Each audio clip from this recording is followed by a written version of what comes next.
Il y a deux mamelles en enfer et elles s'appellent il faut, je dois. Il faut, je dois, il faut, je dois. Si, je vous assure et je vais vous le démontrer dans cette nouvelle séance. Et là vous allez me dire, mais qu'est-ce qu'il est encore possible ou acceptable de dire avec ça en est assez?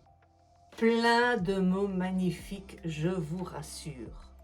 Mais les il faut, je dois, mon Dieu, ils font partie des pires. D'ailleurs, j'aurais pu commencer par eux. Oups, j'ai failli dire j'aurais dû commencer par eux. Avec cette vidéo, vous allez comprendre combien, de nouveau, ces deux verbes vont vous faire franchir les rives du Styx. Vous êtes sur C'en est assez, la chaîne qui vous éveille les neurones et bien plus encore. Bonjour, je suis Anne-Christine et je vais partager avec vous mes 20 ans d'expérience en tant que psychothérapeute et sexologue. Aujourd'hui, je vais vous parler des deux expressions que je traque chez tout le monde et moi y compris. Mon plus grand souhait serait que ces expressions disparaissent, tellement ces verbes représentent un piège mental dès que nous les utilisons. Et sur C'en est assez, je suis attentive à participer à la libération de nos neurones. Je suis donc presque obligée d'aborder le sujet. Dans cette séance, je vais vous expliquer de quelle manière nous nous coinçons dès que nous prononçons « il faut »,« je dois ». À la fin de cette séance, je vous donnerai une astuce simple pour sortir de ce piège et cela vous redonnera la maîtrise de votre vie. Oui, ça va jusque-là. Alors restez jusqu'au bout, ça en vaut vraiment la peine. Allez, c'est parti. Accrochons-nous, on va remuer nos neurones parce qu'on en a besoin. Tous autant que nous sommes, nous avons utilisé ou nous utilisons encore ces expressions « il faut, je dois ». Mais à quelle fréquence? Je vous invite à être attentif au nombre de fois que ces deux verbes sont prononcés au cours d'une conversation, soit par vous, soit par un de vos interlocuteurs. C'est quasi incontournable. Et j'avoue que moi-même, je me corrige encore de temps en temps. Comme je vous l'ai dit lors d'une précédente séance, l'objectif de cette vidéo n'est pas de vous stresser sur un mode « il ne faut plus dire il faut, je dois ». Ce serait comme qui dirait un peu paradoxal. Non. Je vais vous proposer de comprendre la structure invisible qui se tisse lorsque nous utilisons ces verbes. Alors tout ce que je vais développer est autant valable pour un discours que nous aurions en interne ou lors d'une discussion avec une personne extérieure. Lorsque nous disons que nous devrions faire quelque chose ou qu'il faudrait que telle autre soit entreprise, nous créons en nous une obligation, comme si un personnage était en train de nous faire la leçon et nous grondait « il faut quand même te bouger un peu, je devrais faire la vaisselle quand même ». Ou alors ce serait un personnage qui nous ramènerait à la raison, comme par exemple « je dois arrêter de fumer » ou encore « il faut que j'arrête le chocolat ». Ce peut être également un personnage qui serait là comme un rappel des choses à faire. Je dois encore mettre une machine en route. Il faut que je coupe mon bois. Nous pouvons aussi adresser ces messages à notre entourage, de la même manière, soit en faisant la leçon, en voulant les ramener à la raison, ou en leur adressant un rappel. Dans tous les cas de figure, nous sommes en train de générer une pression sur nous-mêmes ou sur les autres, sous la forme d'une obligation. Nous rentrons en communication sous la forme de l'imposition, d'une action ou d'une attitude qu'il faudrait avoir ou que nous devrions avoir. Alors, première remarque, on entend qu'il ne fait mention aucunement ici de ce dont la personne a besoin. Non, seule l'action compte, l'objectif, leur passage, le poids, seul ça est important. Vous n'êtes que l'exécutant de cette action qui semble plus importante que vous et qui mérite que vous soyez mis sous pression. Voilà. En psychologie, on qualifie cette position de victime. En effet, la victime est une personne à qui on impose quelque chose. La victime n'a pas de pouvoir. Elle subit le pouvoir d'un élément extérieur à elle. Alors vous allez me dire, oui mais enfin, quand je me dis que je dois arrêter le chocolat ou qu'il faut que j'arrête de fumer, c'est quand même bon pour moi cette histoire-là. Je suis quand même pas une victime quand je dis ça. Eh bien si. La preuve en est que la grande majorité qui disent qu'ils vont arrêter de manger du chocolat ou qui disent qu'ils doivent arrêter de fumer, ils n'arrêtent pas. Alors quelle en est la raison? Un manque de volonté? Eh bien non, en fait c'est parce que ces personnes sont sans pouvoir. Elles ne décident pas. Elles disent simplement qu'elles devraient ou qu'il faudrait. Et quand on s'impose à soi-même quelque chose qu'on n'a pas décidé, ça ne fonctionne pas. Justement parce que le fait qu'on accepte de s'imposer à soi-même est le signe qu'on se met en position de victime, et une victime est une personne qui a renoncé inconsciemment à exercer son pouvoir. Et sans pouvoir personnel, pas de décision. Deuxième remarque. Qui a dit qu'il fallait faire ceci ou que vous deviez faire cela?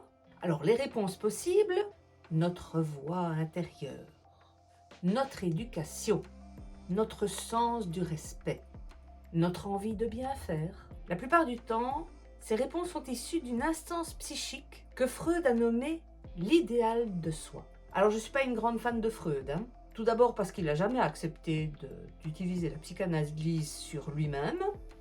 Je trouve ça suspect. Et en plus, sa vision du fantasme féminin était tout de même très limitée, et avec un fort relent patriarcal. Mais il a le mérite d'avoir exploré l'inconscient et certaines de ses manifestations. Mais revenons à l'idéal de soi. Celui-ci est principalement composé des espoirs, aspirations, attentes du groupe familial que nous intériorisons et qui va créer en nous une vision idéale de ce à quoi nous devrions ressembler pour satisfaire aux attentes du groupe.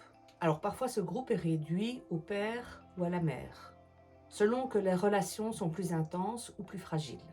On peut considérer l'idéal du moi comme une espèce de Graal que nous convoiterions inconsciemment et qui nous donnerait l'accès à l'amour tant attendu. Ah, l'amour, c'est toujours le grand objectif. Si je fais bien tout comme il faut, si je fais correctement tout ce que je dois faire, alors rien ne fera plus obstacle à l'amour que je mérite. Alors c'est ce que j'appelle un fantasme, sans fin qui plus est, parce qu'évidemment personne n'est capable d'atteindre ces critères et finissent par épuiser la personne, à force de poursuivre cet objectif de perfection, toute relative bien sûr, parce que l'idéal de soi est différent pour chacun de nous. Vous voyez un peu l'arnaque? Non seulement c'est inatteignable, mais en plus ça n'existe pas vraiment. Le pire, et je vous le gardais pour la fin, c'est que le groupe familial est parfois totalement inconscient que vous cherchez à atteindre ce niveau de perfection. Et s'ils en étaient conscients, ils vous diraient tout de suite d'arrêter, en vous disant qu'ils n'ont pas besoin que vous soyez parfait pour qu'ils vous aiment. Ou alors si vous êtes dans la configuration où la personne qui est en face de vous est en train de vous dire que si, il attend que vous soyez parfait, je vous renvoie à la vidéo sur les pervers narcissiques et leur pendant, parce que là, il y a un problème. Alors, comment sortir de ce carcan? Bien, la seule solution, c'est de sortir de la position de victime. Je vous rappelle que être victime, c'est donner son pouvoir aux autres. Et donc, ne plus être victime, très logiquement, c'est reprendre son pouvoir et l'exercer. Voilà! Et donc, si vous avez aimé cette vidéo, je vous invite à laisser un petit pouce bleu.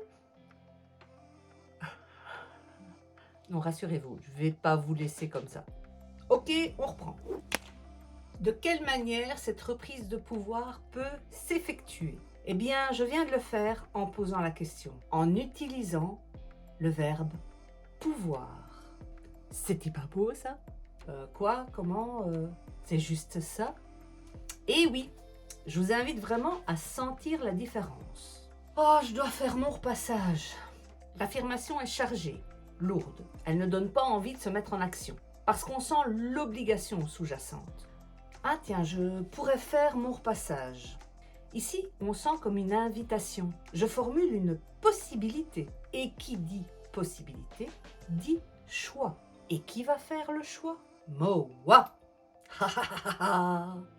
C'est moi qui choisis. Je redeviens l'acteur, le décideur de mon action. Fini, il n'y a plus d'instance qui décidera à ma place. Ha ha ha! Et à ce moment, je peux me poser d'autres questions. Vous entendez? Je peux. Il ne faut pas et je ne dois pas. Je peux. Je peux me poser d'autres questions, comme par exemple, est-ce que j'ai l'énergie pour repasser en ce moment? N'ai-je pas d'autres choses plus importantes avant de faire ceci ou cela, comme aller boire un verre avec une amie? Et à mon sens, c'est bien plus important que de passer son temps à lisser des tissus. Mais cet avis m'appartient. Et donc, lorsque j'entends quelqu'un me dire qu'il devrait ceci ou cela, je lui demande, vraiment? Vous devez. Il faut que vous le fassiez. Ah! Et qui a dit ça? D'où vient cette obligation? Et si vous ne le faites pas, il se passe quoi? Etc. Et lorsque je suggère une alternative à mes patients ou à mon entourage, je précise toujours, vous pourriez agir de telle manière. Entendez-moi bien, vous ne devez pas et il ne faut pas. Vous pouvez. C'est vous qui choisissez. C'est vous qui allez décider de votre action. Ce sera la vôtre et je vous invite à prendre le temps d'y réfléchir. Parce que toute action entraîne des conséquences. Et ces conséquences seront à l'image de votre choix. Alors l'éducation que nous recevons est massivement à l'opposé de tout ce que je suis en train de vous expliquer. Au contraire, elle est plutôt parsemée d'obligations, de devoirs, d'impositions. Et cela a pour conséquence que nous sommes entraînés à devenir des moutons qui suivent leur maître, ou des loups qui cherchent à les dévorer, ou encore des anges qui aimeraient les sauver de leur fièvre de pouvoir. Alors nous sommes tous invités, quand nous jouons dans ce triangle infernal, à sortir justement de ces positions triangulaires qu'on appelle aussi le triangle de Karpman ou le triangle dramatique. Dans ce triangle, où nous pouvons alterner entre les positions de sauveur, victime et bourreau, nous sommes toujours perdants. Le but est d'en sortir complètement en exerçant notre pouvoir pour nous-mêmes, pas contre nous ou sur d'autres, en essayant soit de l'écraser, soit de le sauver. Dites-moi en commentaire si vous aimeriez que je consacre une séance à ce sujet. Voilà, nous arrivons tout doucettement à la fin de cette séance. En résumé, observez combien l'utilisation des « il faut »,« je dois » crée un sentiment de lourdeur, d'obligation, qui n'est pas du tout propice à l'action, et au contraire vous enferme dans un fantasme d'idéal de soi qui ne vous apportera pas l'amour des autres. Vous deviendrez tellement à cran, sur les nerfs, irascible, que les gens vous fuiront et vous serez dans l'incompréhension de ce qui a cloché, alors que vous avez bien fait tout ce qu'il fallait et ce que vous deviez faire.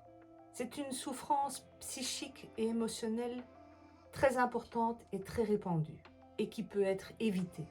Reprenons notre pouvoir personnel. Quittez cette position de victime. Quittons cette position de victime. Je m'inclus dans le processus. Parce que moi aussi, je dis encore des « il faut »,« je dois » de temps à autre. Et je fais attention, je me dis « ouh là là, là, ça va pas le faire ». Commencez à remplacer les « il faut »,« je dois » par « je peux »,« je pourrais ». Et de vous demander ensuite « tiens, quelle va être ma décision ?»